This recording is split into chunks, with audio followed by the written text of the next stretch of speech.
이번 예배를 나오신 성도님들을 주님의 이름으로 환영합니다. 예배를 통하여 삶이 변화되고 회복되는 시간이 되기를 주님의 이름으로 축복합니다. 이제 함께 예배합니다.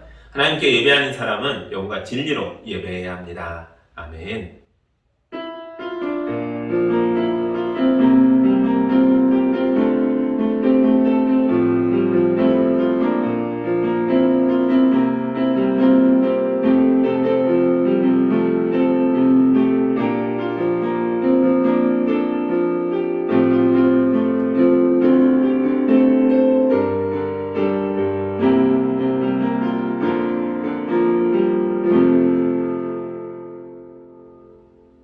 사랑의 하나님 아버지, 우리를 예배자로 불러주시니 감사합니다. 우리가 몸과 마음을 다하여서 주님을 찬양하며 예배하오니 우리 예배 속에 임재하여 주셔서 우리의 영혼을 청명한 가을 하늘처럼 높이 들어주시고 우리의 마음을 풍성한 들녘처럼 넉넉해지게 하여 주옵소서. 예수님의 이름으로 기도합니다. 아멘. 찬송가 38장 함께 찬양합니다.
우리 한 주간의 삶을 되돌아보면서 하나님 아버지 앞에 예배자로 왔으나 온전하지 못한 것들이 있고 하나님 앞에 서기에 부끄러운 것들이 있다면 이 시간 다 고백하고 용서받는 기도를 함께 드리겠습니다.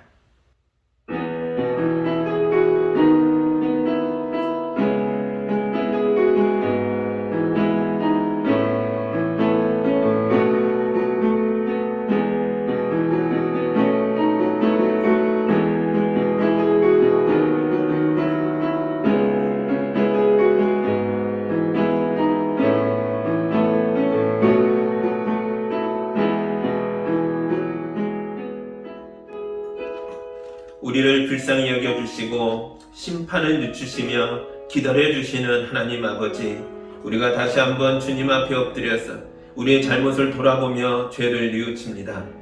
주님은 우리를 찢겨주시려고 우리 발 앞에 엎드리셨는데 우리는 높은 곳에 올라가서 다른 이들을 내려다보며 좋아합니다.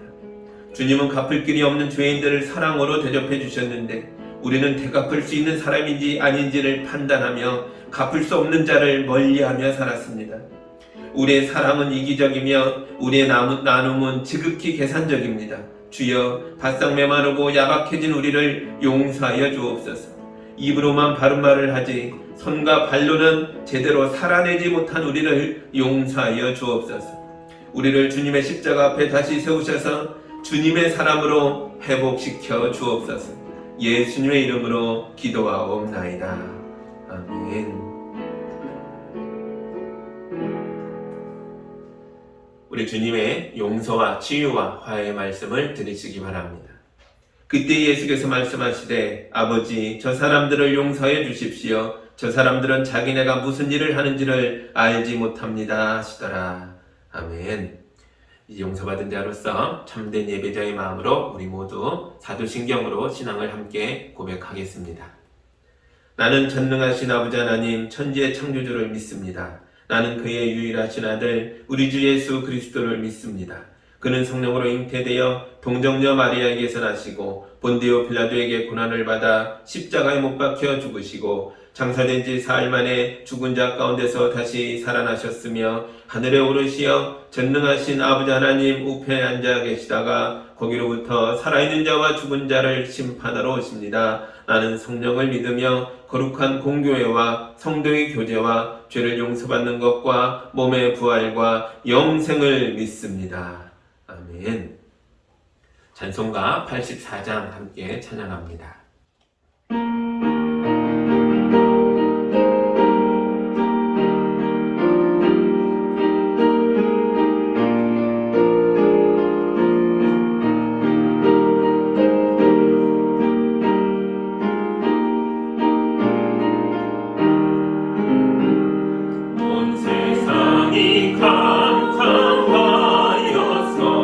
참 믿지 없었더니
사랑의 하나님 아버지, 지치고 상한 심령을 예배로 불러주셔서 위로하여 주셔서 감사합니다. 주의 말씀으로 우리를 북돋아 주셔서 우리 성도들이 험한 세상 속에서도 믿음으로 참된 자유를 누리며 살게 하여 주옵소서. 경제적인 압박에 시달리는 가정이 있습니다. 가난한 과부의 집에 있던 기름병을 가득 채우셨던 것처럼 우리 성도들의 비어있는 곳간을 채우셔서 우리 성도들이 안심하고 이 어려운 시기를 넘길 수 있도록 도와주옵소서. 몸이 약해지고 마음이 약해진 성도들이 있습니다. 각종 병자들이 예수께 왔을 때에 모두 고침을 받았던 것처럼 주님의 피 묻은 손을 우리 성도들에게 얹어주셔서 우리 성도들이 모든 약함을 떨쳐내고 일어나 함께 예배할 수 있도록 인도하여 주옵소서. 코로나로 어수선한 상황에서도 우리는 학교를 가고 직장을 가고 사업을 이끌며 살아가야 합니다. 주님께서 우리의 지겹게 반복되는 일상에 임재하여 주셔서 우리 성도들이 삶에서 믿음으로 말하고 믿음으로 행할 때에 변화와 기적이 일어나게 하여 주옵소서. 생명력에 충만한 일상이 될 수 있도록 축복하여 주옵소서. 국민에게 꿈과 희망을 주어야 할 정치인들이 서로 헐뜯고 비방하면서 실망과 좌절을 주고 있습니다. 작업 현장의 실습에서 어린 청년이 또 죽었습니다. 우리 사회 곳곳에서 죽음이 도사리고 있고 절망이 또아리를 틀고 있습니다. 주여, 우리나라를 불쌍히 여겨주셔서 깊은 절망에 빠져있는 우리를 건져주옵소서. 그 누구보다도 먼저 우리 교회와 우리 성도들이 예수님의 복음으로 절망을 딛고 일어나서 내 가족과 이웃에게 은혜와 사랑과 생명이 가득한 하나님의 나라를 전하게 하여 주옵소서. 이 시간 우리가 모여 예배하든지 영성으로 예배하든지 우리 모두 예수 안에서 하나가 되게 하여 주셔서 하나님의 뜻을 이루어가는 주님의 은혜가 강물처럼 교회와 성도들의 가정에 넘쳐 흐르게 하여 주옵소서. 주께 맡기오며 예수님의 이름으로 기도하옵나이다. 아멘.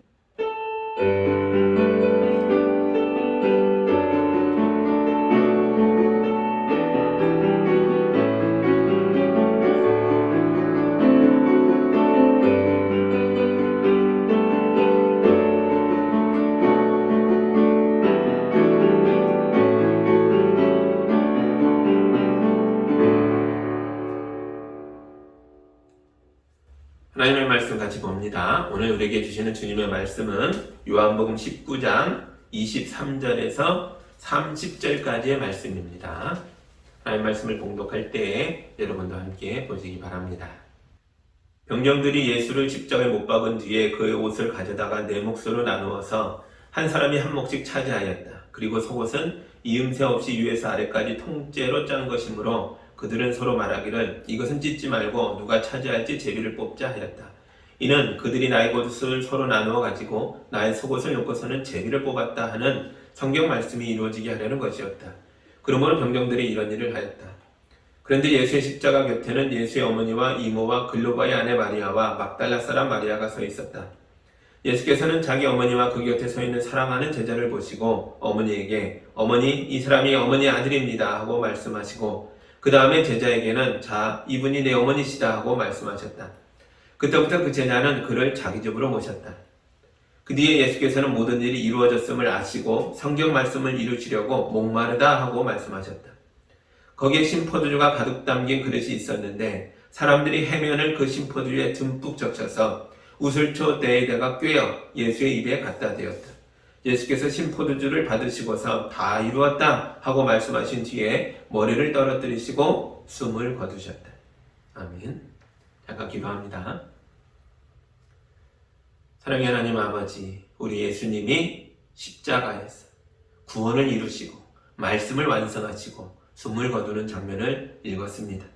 이 말씀이 과거의 어느 날이 아니라 오늘 우리 삶의 현장에 오늘의 이야기가 될 수 있도록 인도하여 주셔서 우리 성도들 주님의 십자가 붙잡고 죽음을 이기고 일어나 생명과 은혜가 가득한 하나님의 나라를 살아갈 수 있도록 인도하여 주옵소서. 예수님의 이름으로 기도합니다. 아멘. 최근에 어떤 대통령 후보가 손바닥에 왕자를 새기고 나온 일이 화제가 된 일이 있습니다.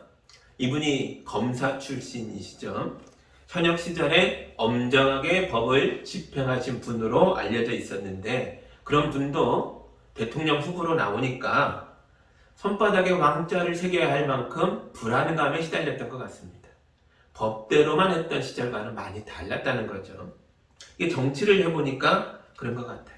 우주의 기운이라도 끌어올려고 그런 일을 했을 거라고 생각합니다. 그러나 손바닥에 무슨 글씨를 쓴다고 해서 우주의 기운이 몰려와서 도와주기만 한다면 너무나 간단하고 좋은 일이죠. 그런 일이 우리에게 있겠습니까? 그렇게 뭔가를 이루는 일이 쉬울 리가 없습니다. 로마 총독 빌라도도 그랬습니다. 유대인의 제사장들이 예수님을 끌고 와서 재판을 요청했는데요. 그들이 예수님의 제목으로 반역죄를 걸었습니다.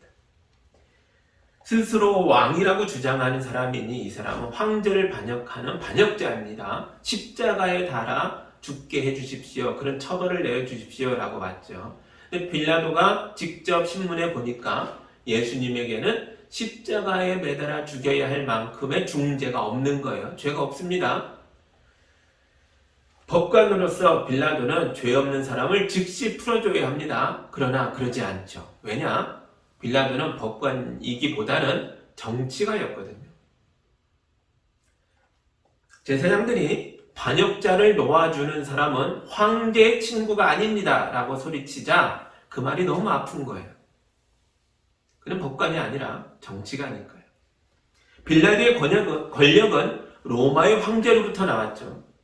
빌라도가 황제의 측근으로 가까이 갈수록 권력이 세지고 황제와 멀어질수록 권력이 약해집니다.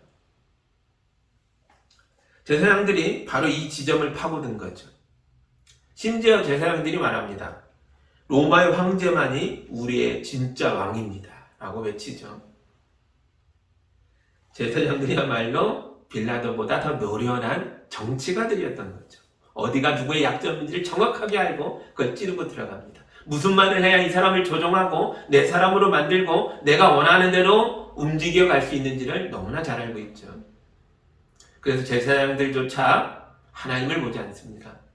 말씀을 듣지 않습니다. 욕망과 정치적 야망에 모든 수단을 동원하여 사람을 조종하는 일에 다 나서고 있죠. 이게 세상입니다. 제사장들이 황제를 들먹이며 협박하자 빌라도도 결국 더 버티지 못하고 예수님을 십자가에 못 박으라고 매달아서 죽이라고 명령을 내리죠.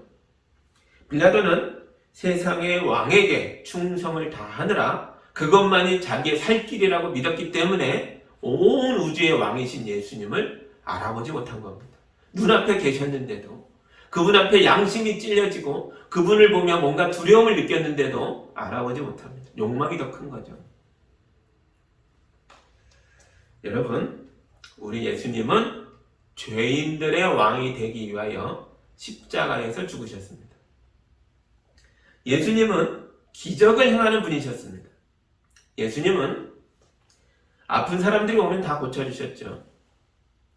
그리고 배고픈 자들이 많으면 먹여주셨습니다. 그리고 배를 타고 가다가 바람과 풍랑이 심하게 일어나서 배가 침몰하려고 할 때에도 바람과 물결을 꾸짖자 자연이 예수님께 순종했습니다. 예수님은 어떤 주술가나 역술가의 도움이 필요 없으셨습니다. 왜냐하면 자기 자신이 하나님의 아들이었기 때문입니다.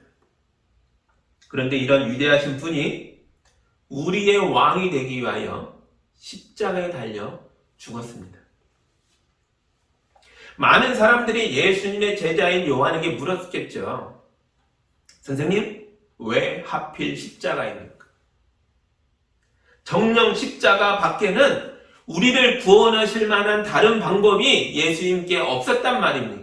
그 위대하신 분에게, 기적을 행하는 분에게, 바람과 물결조차도 자연 만물도 순종하는 그분에게 십자가밖에는 다른 길이 없었단 말입니까? 왜 하필 십자가입니까? 이 질문에 대한 요한복음의 대답입니다. 오늘 말씀 23절과 24절 보시죠. 병정들이 예수를 십자가에 못 박은 뒤에 그의 옷을 가져다가 네 몫으로 나누어서 한 사람이 한 몫씩 차지하였다. 그리고 속옷은 이음새 없이 위에서 아래까지 통째로 짠 것이므로 그들은 서로 말하기를 이것은 찢지 말고 누가 찾아야지 제비를 뽑자 하였다. 이는 그들이 나의 겉옷을 서로 나누어 가지고 나의 속옷을 놓고서는 제비를 뽑았다 하는 성경 말씀이 이루어지게 하려는 것이었다. 그러므로 병정들이 이런 일을 하였다. 아멘. 로마 병정들은 평소에 하던 대로 처형당하는 제수의 물건을 빼앗았습니다. 그런데 예수님에게는 입고 있는 옷이 전부였기 때문에 그들은 예수의 옷을 다 벗겼습니다.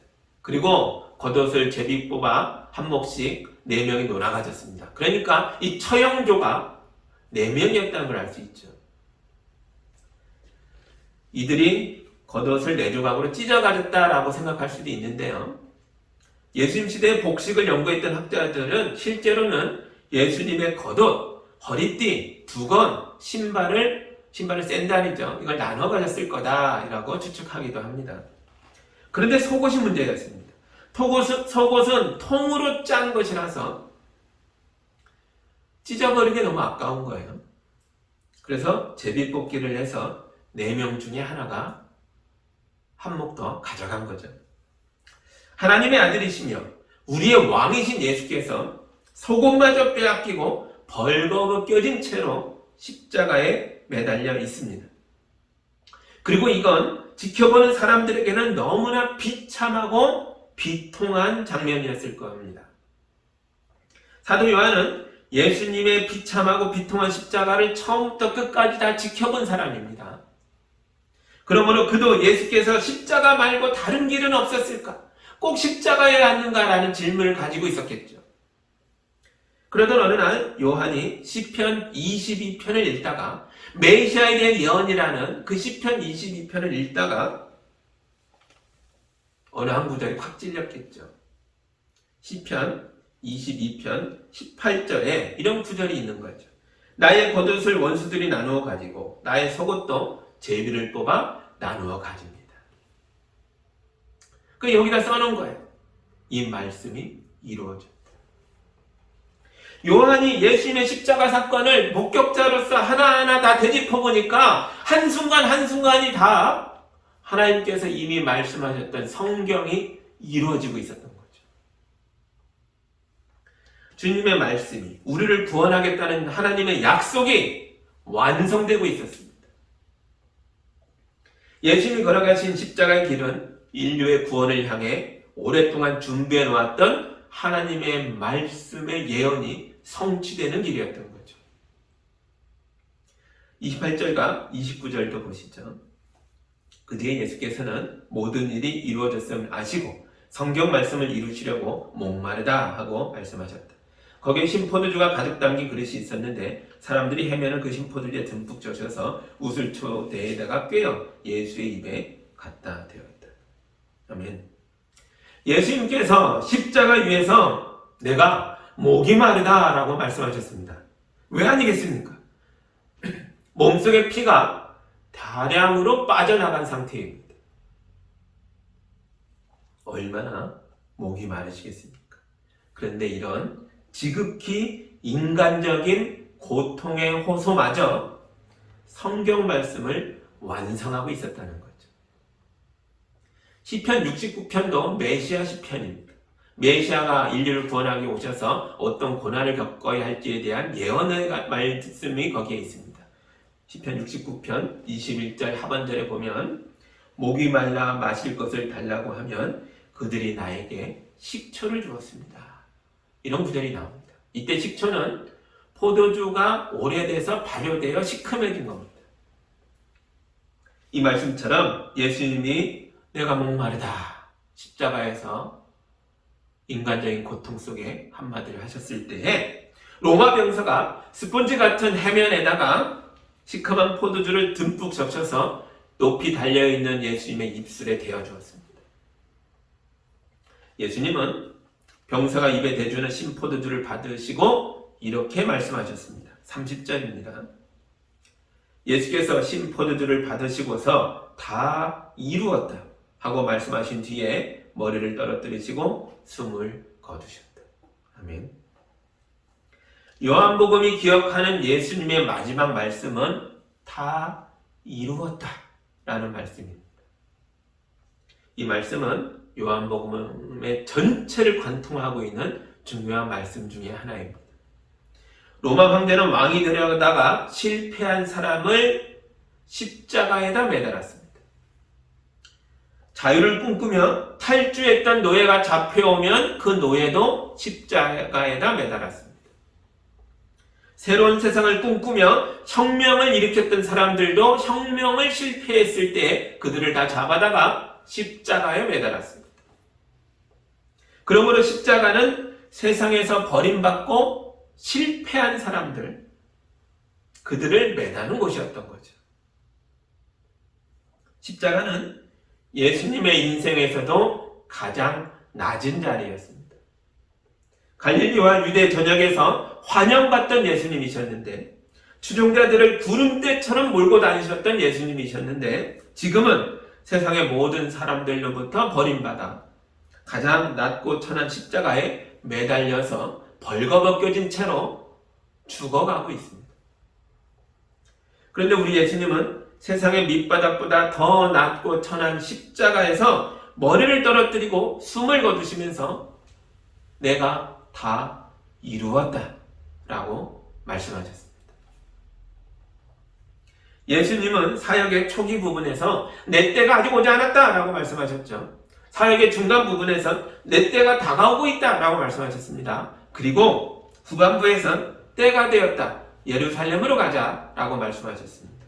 그리고 이제 십자가 위에서 숨을 거두시면서 마지막으로 하신 말씀은 내가 다 이루었다 라는 말씀입니다. 무엇을 다 이루었다는 거죠? 예수님은 하나님께서 죄를 용서하고 구원하기 위하여 오랜 세월 동안 이 땅의 죄인들에게 말씀하셨던 성경 구절들을 다 완성하신 거죠. 예수님은 십자가 위에서 하늘의 아버지께서 자기에게 맡겨주신 사명을 다 완수하신 거죠. 그러므로 예수님이 다 이루었다 하신 말씀은 마침내 사명을 완수하고 마침내 말씀을 다 성취하신 예수님의 승리의 선언입니다.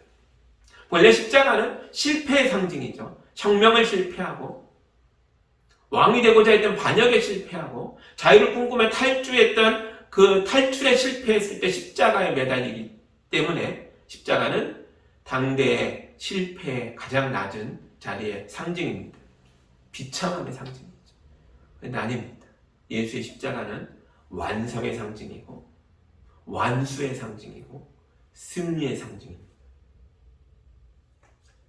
예수님의 십자가는 하나님의 뒤집기, 한판승이었습니다. 뭘 뒤집었죠? 십자가는 인간의 밑바닥인데, 무능과 최악의 바닥인데 예수의 십자가가 이걸 다 뒤집었습니다. 말씀의 완성과 죄인의 용서와 구원의 성공과 최고의 영광으로 만들어버렸습니다. 이사야서 53장에서 선지자는 우리의 왕이신 예수님이 이루어내실 일을 내다보며 이렇게 예언했습니다. 그는 실로 우리가 받아야 할 고통을 대신 받고 우리가 겪어야 할 슬픔을 대신 겪었다. 그러므로 우리는 그가 징벌을 받아서 하나님에게 맞으며 고난을 받는다고 생각하였다. 그러나 그가 찔린 것은 우리의 허물 때문이고 그가 상처를 받은 것은 우리의 악함 때문이다. 그가 징계를 받음으로써 우리가 평화를 누리고 그가 매를 맞음으로써 우리의 병이 나았다. 우리는 모두 양처럼 길을 잃고 각기 제 갈 길로 흩어졌으나 주님께서 우리 모두의 죄악을 그에게 지우셨다. 아멘. 왜 하필 십자가냐고요? 왜냐하면 그 십자가가 인간의 가장 낮은 밑바닥이기 때문입니다.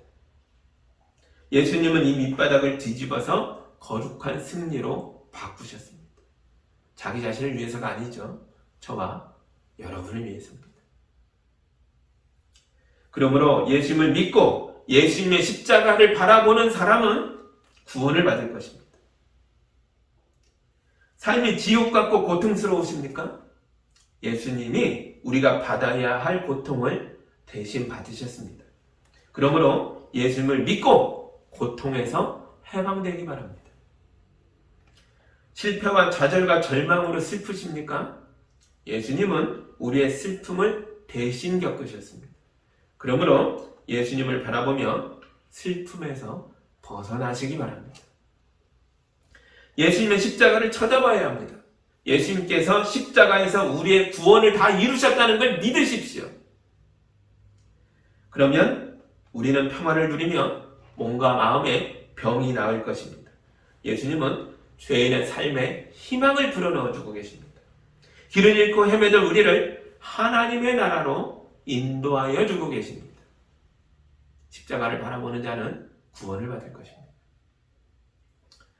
백세시대가 오면서 인생이 너무 길어졌습니다. 100년의 시간이 다 행복하면 좋겠는데 그러기가 쉽지 않죠. 저는 지금 겨우 52살입니다. 52이에요. 100세 시대에 이제 절반쯤 왔어요. 그런데도 50여 년의 삶이 다 행복하지 않더라고요.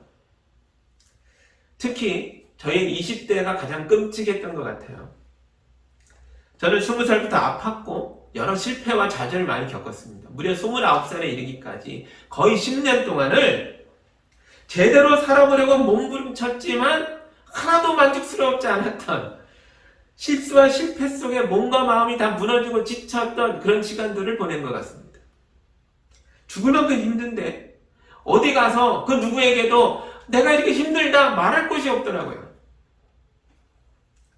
그때는 우울증도 있었던 것 같아요. 저는 잘 모르고 지나갔는데 어떤 분이 그 당시에 제 첫인상에 대해서 그러더라고요. 표정이 없어서 너무 무서워요. 표정이 왜 그래요? 그런 얘기를 들었습니다. 제가 생각해도 그때는 정말 지옥과 같은 시간이었던 것 같습니다. 사는 게 재미가 없더라고요. 그 어려웠던 시기에 예수님이 저에게 오셨습니다. 어릴 때부터 이미 알고 있던 예수님입니다. 그런데요, 이미 아는 예수님이 아니라 지독하고 힘들 때에 비로소 다시 만난 예수님이라는 거죠. 예수님의 말씀과 실천과 죽음과 부활이 인생의 밑바닥에서 허우적대고 있던 저를 일으켜 세우셨습니다. 예수님께서는 저의 실수와 실패와 연약함과 좌절과 심지어 죽음과 죄악까지 모두 아셨고, 그리고 이해하셨고 용서하셨습니다. 여러분, 예수님이 용서하셨다고 해서 제가 죄인이 이제 아니다, 그런 말을 하고자 하는 게 아닙니다. 저는 저의 잘못이 어디선가 뿌리 내리고 있다가 크게 자라서 지금 불쑥 제 인생에 다시 찾아올까봐 두렵습니다. 그래서 저는 절대로 정치를 하지 않으려고요. 대통령 후보로 나온 분들을 보니까 과거를 샅샅이 다 파헤쳐서 검증을 한다고 난리잖아요. 저는 그런 검증을 받아낼 자신이 없습니다. 그런데 제가 목사는 하고 있습니다. 교회는 예수님이 죄인들을 불러 모아서 만든 공동체거든요. 그래서 교회 안에서는 제가 죄인이라는 게 크게 흠이 되지 않습니다. 그러나 예수님께서 저에게 면죄부를 주셨다, 그 얘기를 하는 게 아니에요. 예수님은 가는 현장에서 잡혀온 여인에게 그 여인을 죽음에서 건져주시고 살 길을 열어주시고 용서하시고 돌려보내주십니다. 삶으로, 일상으로 보내십니다. 그러면서 한마디 하셨죠. 뭐라 했습니까? 가서 다시는 죄를 짓지 말라. 예수님의 십자가를 쳐다보는 사람들은 다시 죄를 짓지 않도록 조심하고 또 조심하며 살아야 할 책임을 갖게 된 거죠. 용서받은 자가 다시 죄를 지으면 그것은 처음 지은 죄보다 더 악한 죄일 겁니다. 이게 우리 그리스도인들의 정체성입니다. 우린 모두 죄인입니다. 그러나 교회로 모였습니다.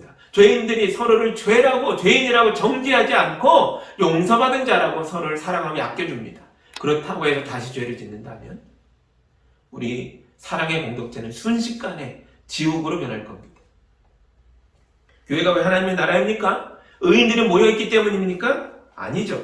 비록 죄인들이 모여있지만 예수 안에서 다시 죄를 짓지 않으려고 조심하기 때문에, 서로 사랑하며 살려고 애쓰기 때문에 교회가 하나님의 나라인 것입니다. 저나 여러분 중에 그 누구라도 다시 죄를 짓기 시작하면 교회도 금방 지옥이 된다는 걸 미리 생각하고 계셔야 합니다. 여러분 중에 누구 하나라도 가정에서 죄를 범하기 시작하면 장로님 가정이든 안수집사님 가정이든 그 어떤 교인의 가정이라도 심지어 목사의 가정도 금방 지옥으로 변할 것입니다.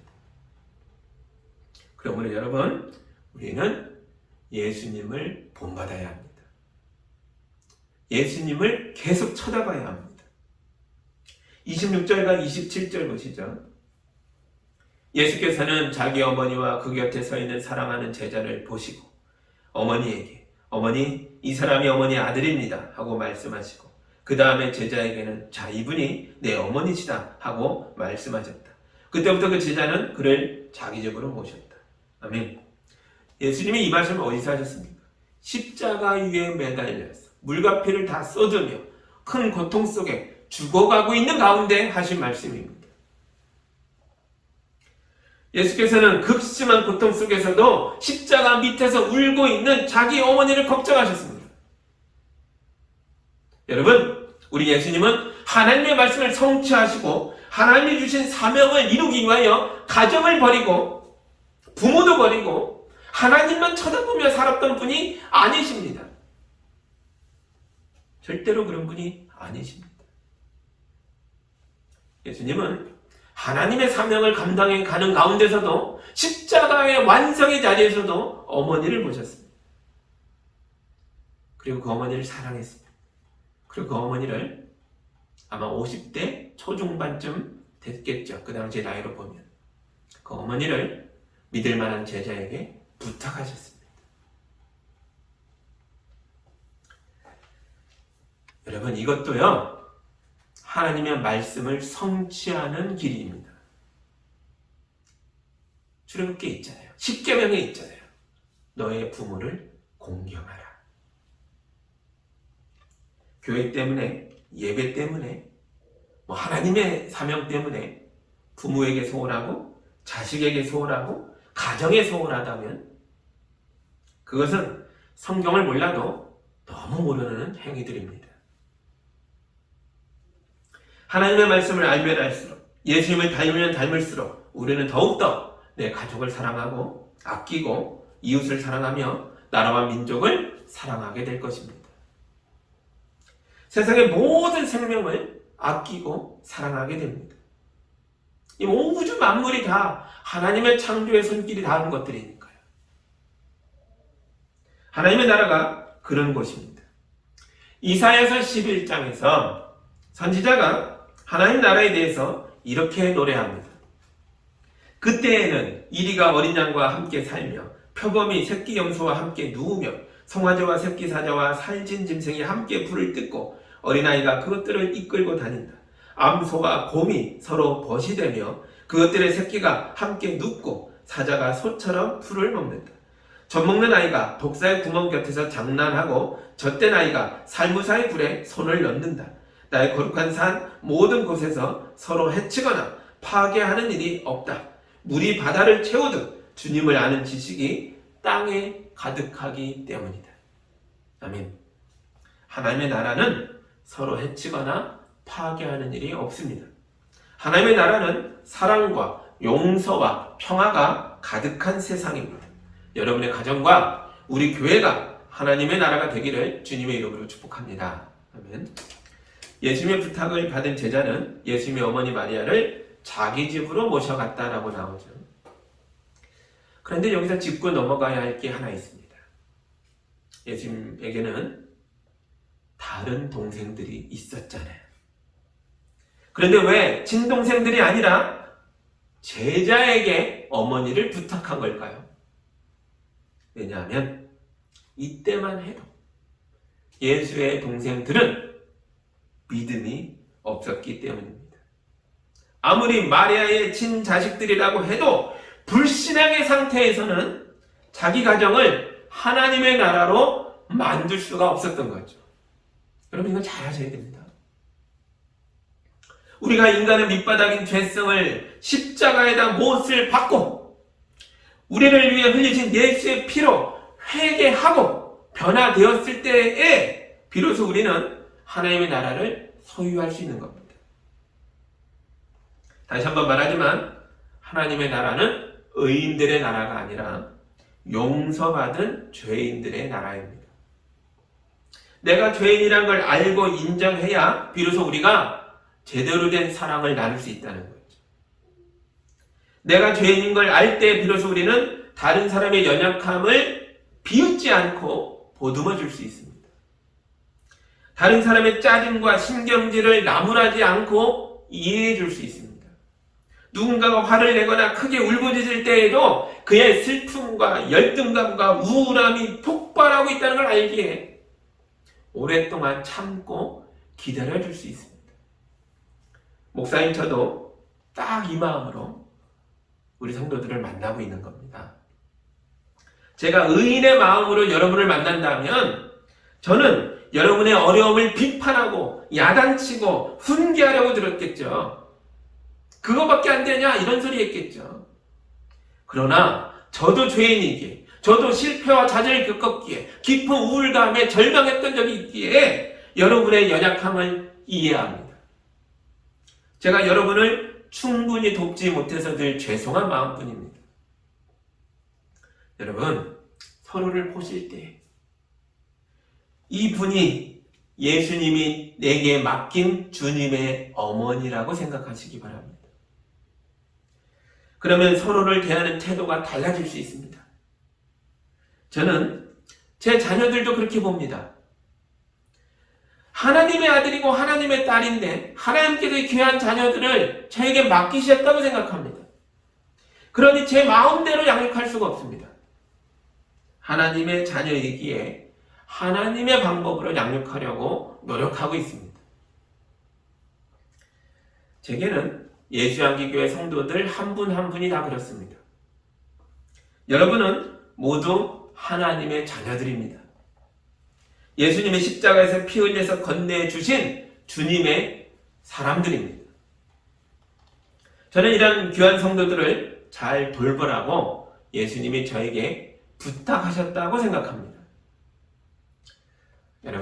여러분도 저를 그렇게 봐주시기 바랍니다. 비록 제가 목사지만 저도 하나님 앞에서는 한 마리의 양이죠. 예수님께서 죄인이었던 저를 죄에서 건져주셔서 예수님께서 저를 이 연약한 사람을 예수양기교회 목사라고 세우셨습니다. 그럴 만한 능력도 재주도 그런 힘도 없는데 은혜로 세우셨습니다. 사실 이건 저를 잘 돌봐주라고 여러분에게 부탁한 거나 마찬가지입니다. 그러니 예수양기교회 성도 여러분, 저를 잘 돌봐주시기 바랍니다. 부탁드립니다. 이게 하나님 나라입니다. 우리가 서로를 주님이 부탁해준 사람이라고 예수의 어머니와 같이 서로를 여기며 돌보며 사랑할 때에 우리 교회가 하나님의 나라가 되는 것입니다. 우리가 우리끼리 서로 사랑하지 못하면서 멀리 다른 나라에 선교사를 파송하는 일에 열심을 내고 있다면 그건 너무 이상한 일일 겁니다. 여러분, 우리는 예수님처럼 온 땅의 모든 인류를 구원하는 사명을 받은 자들이 아닙니다. 그건 예수님이 하신 일이고요. 우린 그런 엄청난 존재가 아니에요. 우리가 부름받은 건요, 1차적으로는 가장 가까이 있는 내 사람들부터 사랑하라고 부름받은 겁니다. 내 현장, 지금 내가 발딛고 있는 현장, 내 가족부터. 그 다음으로 우리가 신앙으로 함께 세워가는 공동체, 교회부터 사랑하셔야죠. 신앙의 공동체를 함께 세워놓고 이 공동체를 사랑하지 않으며 성도들을 사랑하지 않는다는 건 여러분이 세상 속에서 그 어떤 사랑을 외쳐도 거짓일 가능성이 높습니다. 가장 가까운 가족, 가장 가까운 이웃, 거기서부터 서로 사랑하고 돌보며 살아야 합니다. 우리가 이렇게 뜨겁게 사랑하며 살아갈 때면 그때만이 이 사랑이 이웃에게도 전달될 수 있는 거죠. 사랑이 우리 안에 있기에 나눠줄 수 있는 겁니다. 없는 걸 나눠줄 수는 없습니다. 그때 여러분의 이웃도 구원받게 될 것입니다. 예수님이 십자가에서 우리의 구원을 다 이루셨습니다. 주님의 십자가를 바라보며 슬픔과 실패와 좌절과 절망에서 벗어나시기 바랍니다. 주님의 십자가를 붙들고 일어나십시오. 사랑으로 가족과 교회와 이웃을 돌보십시오. 하나님의 나라를 살아가는 기쁨이 여러분에게 충만하기를 주님의 이름으로 축복합니다. 아멘. 우리 함께 기도합니다. 사랑의 하나님 아버지, 감사합니다. 우리 예수님의 십자가를 우리가 또 바라봅니다. 그 십자가의 은혜와 능력이 나를 살리고 있음을 깨닫습니다. 이제 주님을 붙잡고 내 가정에서 또 교회에서 주님이 묶어주시는, 만나게 하는, 보내주시는 사람들을 사랑으로 대접하고 섬기며 돌보며 살아갈 수 있도록 인도하여 주옵소서. 하나님의 나라가 예수님의 십자가를 통해 내 인생 속에 임하게 하여 주옵소서. 기쁨과 충만한 은혜로 살 수 있도록 인도하여 주옵소서. 예수님의 이름으로 기도합니다. 아멘.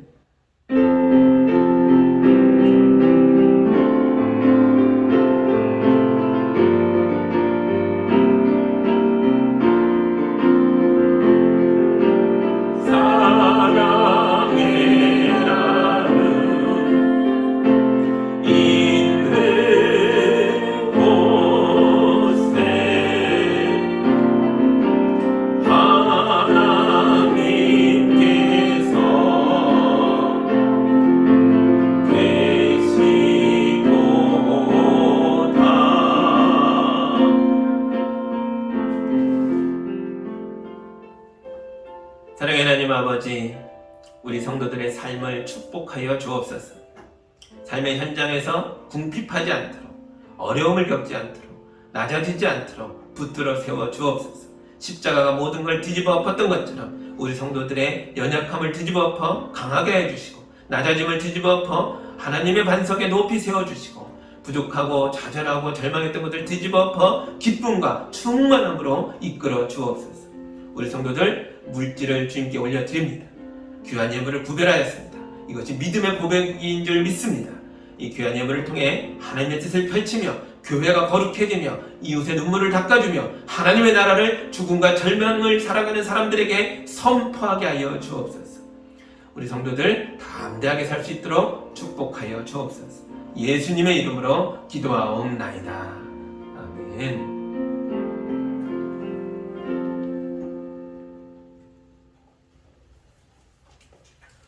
할렐루야.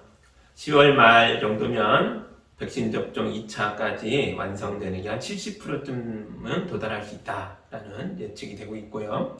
11월 둘째 주쯤에는 위드 코로나라고 해서 일상의 대부분을 회복하고 코로나가 있어도 중증으로 이제 가지 않을 테니 정상적인 생활을 하도록 하겠다라는 것을 준비 중이다라고 방역당국이 얘기 중입니다. 우리도 너무 이 어려운 시기를 길었다고 해서 그냥 머물러 있는 것이 아니라요, 다음 시간들을 준비해야 할 줄 믿습니다. 교회적으로도 준비하겠지만 여러분의 가정과 개인의 삶으로서도요, 하나님의 은혜 가운데 믿음으로 어떻게 살아가야 될까 잘 준비해서 이 땅에서도 하나님의 나라를 누리며 승리자 예수님을 따르는 삶이 되기를 주님의 이름 축복합니다. 아멘. 이제 우리 마지막 찬양 힘차게 부르고요, 삶의 자리로 나아가겠습니다.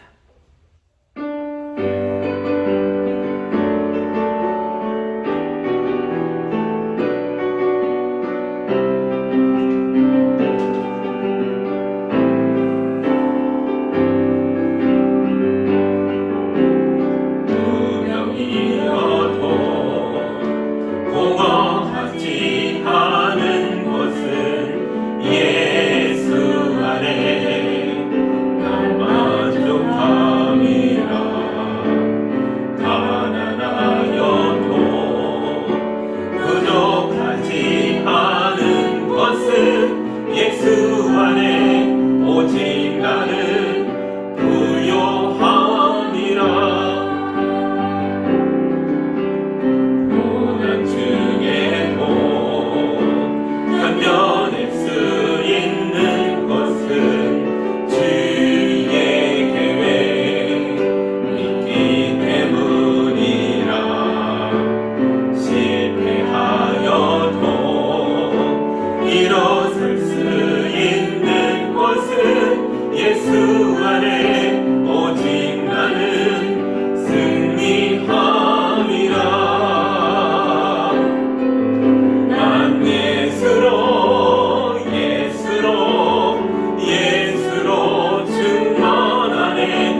난 예수로 예수로 충만함이라. 난 예수로 예수로 예수로 충만하네. 세상 모든 것들도 부럽지 않네. 난 예수로 예수로 예수로 충만하네. 영원한 왕 내 안에 살아 계시네. 난 예수로 예수로 예수로 충만하네. 세상 모든 풍파도 두렵지 않네. 난 예수로 예수로 예수로 충만하네. 영원한 왕 내 안에 살아 계시네. 영원한 왕 내 안에 살아 계시네.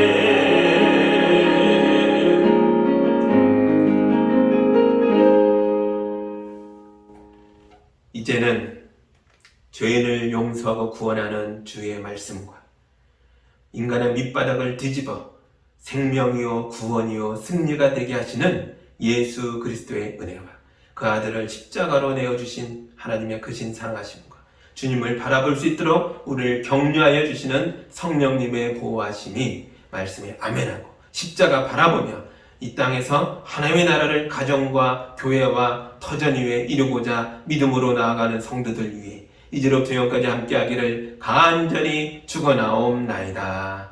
아멘.